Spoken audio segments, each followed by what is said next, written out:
guys, this is Eric Day from ACS Learning Hub. Welcome back to my channel.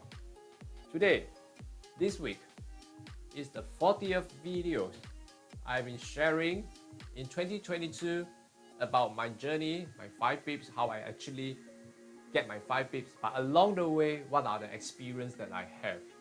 Right, so this week, sharing this experience before you learn the lesson, I would like to talk about when I having a losses in a trade, right? So I believe this topic has been shared, but again, it has keep coming back to me from others, right? So you see, managing the losses, I will say, a lot of us will be saying that having a stop loss, it will help us to reduce the losses, the humongous losses in your account. I do agree. This is one way. And there's plenty of ways to have a stop loss. Some people use hedging, some people using the chart movement, so not necessarily a stop loss. Well, but the grave mistake over here is that when in the past, I made a mistake whereby when I enter a trade, for example, EU, okay, euro dollar. Well, EU is very a general, common, popular currency pairs that everybody will trade. Am I right? So, for example, I'm buying and I'm making a losses. The market turned against me and it went selling, correct? So when I making a losses, I was like, I really cannot take these losses because I grow my account since the day until now. I make 100% and I cannot accept any losses. For example, okay. So what I do is that, okay, probably when it come down, I pump in the sell. So I have a buy order and a sell order. So guess what, guys? When the market goes up, my buy order reduce the losses, but my selling order is making losses. So now if the market turns down, my selling order is making profits, but my buying order continue the losses. So end of the day, I have a little trick. Okay, so it's okay. I just maintain the equity there. Alright. So now my margin is 0. So I can continue for the next trade. So I continue to trade. Okay, I make profits. I make profits. I continue making profits, hoping that when I make the profits from the new trades, I can close the losses. Because the moment you have a buy order and at the same time you have a sell order in the same currency pairs, you have determined a losses there. For example, I make a losses of $500 here. So I wanted to trade. I want to make new trades to make a $500. If I'm so lucky that I can make the $500 back, okay, I will close these 2 trades. Does that help you? Yes. Okay. But that also means that the new trades must be very sharp. It must be sharp enough.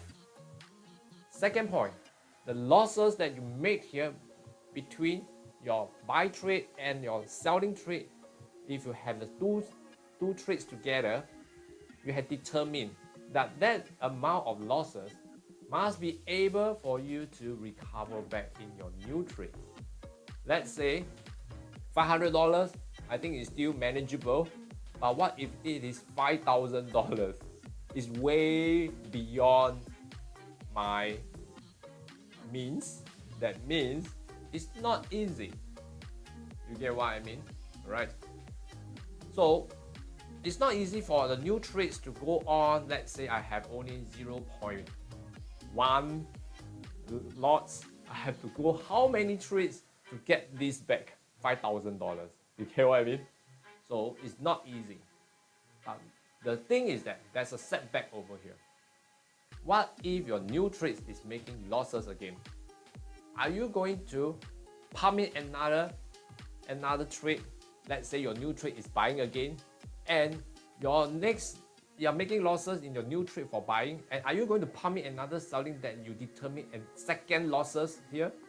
That means you have one here initially, now you pump in another second one, actually you're adding on. You're adding on the burden. So I don't see a point there. You get what I mean now? Alright. So yes, if you're lucky enough, yes, you may recover back, provided the amount is within your means. But if the amount is beyond your means, it's not easy.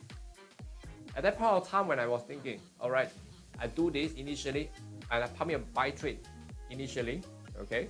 It goes up, I make some profit, but it comes down, I make some losses, okay? And it goes down, goes down, goes down, I cannot accept the losses anymore, then I pump in a sell trade.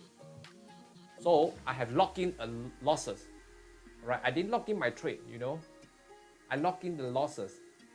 So when I lock in the losses, it also means that I'm trying to recover it from the new trade, correct? So let's say the losses is only 0.05%, 0.1%, or within 1% of your account.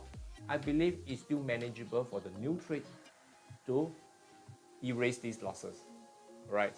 But if the amount is way too big, more than 50% of your account balance, sorry, I can't do it, okay, for me, myself. Because the new trade, according to the lot size, I can no longer take it back. It's very difficult anymore, okay, it's very difficult. So, if that is the amount that is only 1%, I think I still can do it with the new trades, okay, with the new trades, I think I can still do it. But there's one setback there, remember, as I'm going to repeat myself, that if you have a new losses here, are you going to do the same from the first losses lock-in? If you're going to do the same, you're going to add on the burden. So no, don't do that, all right? Okay, so let's say you are making these losses, all right? And the losses, you lock the losses in terms of 1% of your account balance, all right? Then you can try this way. But once this one have losses, all right, close the trade, accept the losses, and try again to see if you can erase at least 50% of the losses. If yes, then cut it off and restart your game, right? Yes, so this is one way, okay? And a lot of people take this way as, okay, I'm going to hedge. They use the word hedge, but in fact, this is not hedging. This is only locking your losses, right? To determine, okay, this is the maximum losses I can make. Okay, but again, I think at that point of time, I make a slight mistake, and that causes these losses. So I'm going to lock these losses within a 1% of my account balance so that I can recover that from my new trades. That is acceptable, all right? But this is not hedging, okay? This is not hedging. So a lot of time when in the past I make a mistake, and all these concepts are totally not workable. Right, so how are you going to release this by, you know, okay, okay, now I'm making losses of 30%, 50%, you know, then your new trades, you're going to make 30% or 50%, right, okay, so try not to do that, okay. So in a way, right, this part here, like I just mentioned, there are more to it. So if you always have this habit to lock, so-called hedge, when you are making losses, you are not hedging, you're actually locking your losses, okay, a determined losses, so that your new trades can make it back, can erase that. Then again, all right, you should have a plan first. If you always do this, you should have a plan initially, whereby determine the losses percentage. If that is 1%, okay, of your account balance, and when it reaches 0.5, it's a warning, okay, and give a buffer. If it's coming to 0.8, get ready to lock it and start a new trade, okay, right? Start a new trade to recover that 0.8% or maximum 1%. Then you must really be very vigilant you must be vigilant with your new trades. So you have to predetermine to lock your losses if you have this strategy. So initially, before you are making any losses, you should have a plan prepared to, okay, if I'm going to lock this, how many percent should I go? All right, then after that, if you really want to lock it, okay, at least it's within your means. You can still do it again, right? You can still recover and erase the losses, right? So to save up your margin, okay, and the equity. So that is very important, okay, guys. So remember this mistake I made in the past where I come up with an idea.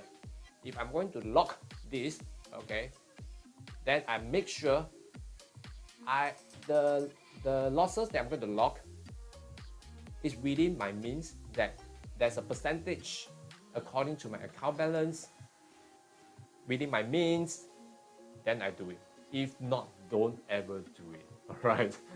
Okay, so accept losses, cut it off for retail trader, beginners, setting a stop loss according to the chart. Okay, if it's a losses, means it's a losses, don't hold it, cut it off. Alright, start a new day, start a new trade. That will be so much better. Alright, I hope this sharing will be good for you. And again, this is my 40th video to share what I have been through, how I turned myself from the mistake to become a full-time trader to get the 5 pips consistently. Alright, so all these videos have been sharing. I hope that will really help you in this season.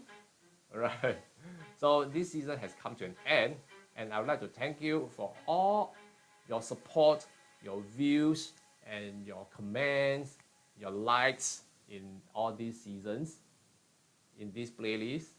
So I will continue to work on new seasons so that more will be shared out to help the beginners out there. And also people are progressing to become a consistent trader. I hope that will help. Okay, right, so this is Eric Day from ACS Learning Hub. Thank you so much for your support and watching.